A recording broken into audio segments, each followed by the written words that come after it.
it seems like the monsters that the Republican Party has created in terms of QAnon, in terms of what used to be the Tea Party, but now has evolved into something entirely more monstrous. It's coming back to bite the Republican Party in the behind.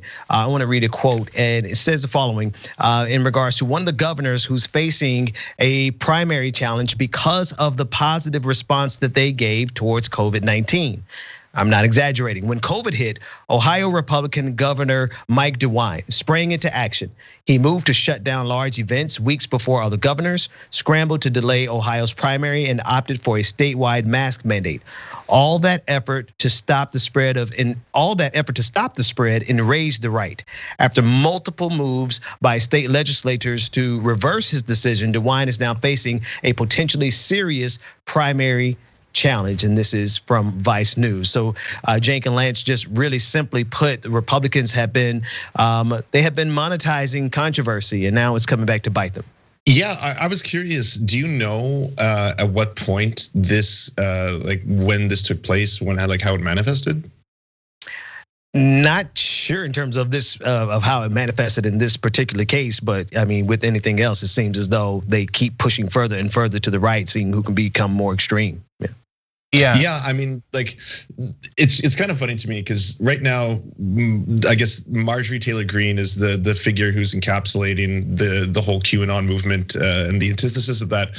I find that Republicans have done a better job of defending her in Congress than we have. Well, not me. I'm just saying Democrats themselves of defending like Ilhan Omar. Right, Ilhan Omar will come out and say something which I didn't think in and of itself was that controversial. That both the United States has created horrific acts of terrorism, stuff like that, and the Democrats will basically all go after her. Where someone like Marjorie Taylor Greene or any of these other kind of more fringe and deeply anti-Semitic figures will get the defense that they need from the Republican Party.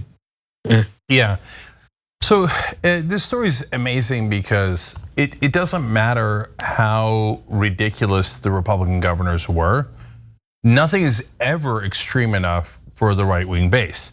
So Mike DeWine did a half a job of protecting his citizens in Ohio from COVID. And by the way, Sherrod Brown and other Democrats from Ohio have gone out of their way to compliment Mike DeWine on that. And he's the one that did the $1 million lotteries for people who are getting vaccinated because he's trying to keep them safe, et cetera. And but he did not have the state shut down in any of the way that most of the Democrats did. He still allowed people to go to churches where they can get sick and die, et cetera, which they were like super psyched about because they're the pro-life party. But it gets way more absurd. Greg Abbott, I mean, he was one of the most renowned figures for not doing any precautions on COVID. He did about a quarter of the provisions. They're like, that's it, we hate him, tear him down, primary him, et cetera. But none of that compares to Governor Brad Little in Idaho. He did almost nothing about COVID.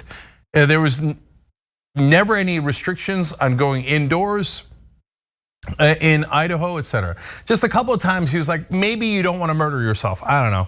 Good luck, right? You're like primary him. Well, what else could he do? But there's nothing radical enough for Republicans. So then now they're all getting primaried. Doesn't it also kind of seem that like every single one of these Republicans who was always about like small government and stuff like that, as soon as they had to wear masks, all of a sudden they are like anti-police. They're all saying like ACAB. All of a sudden now they're like abolish the state and stuff like that. I mean, all it took was a slight piece of thin fabric for them to kind of completely change their beliefs. And it's like the mildest inconvenience is what they declare as an all-out war on their liberties. So yeah, it's absolutely out of control. Yeah, by the way, in Idaho, the lieutenant governor is running against her own governor. He stepped out of the state for a second and she declared, that's it, everybody go nuts. There's no rules anymore about COVID. And none of that even made any sense. It didn't have the force of law, but she's putting out statements. It's a death cult. And ironically, they think they're pro-life. It's unbelievable. It's ignorance celebrated. Thanks for watching The Young Turks. Really appreciate it. Another way to show support is through YouTube memberships. You'll get to interact with us more. There's live chat emojis, badges. You've got emojis of me, Anna, John, JR. So those are super fun. But you also get playback of our exclusive member-only shows and specials right after they air. So all of that all you gotta do is click that join button right underneath the video. Thank you.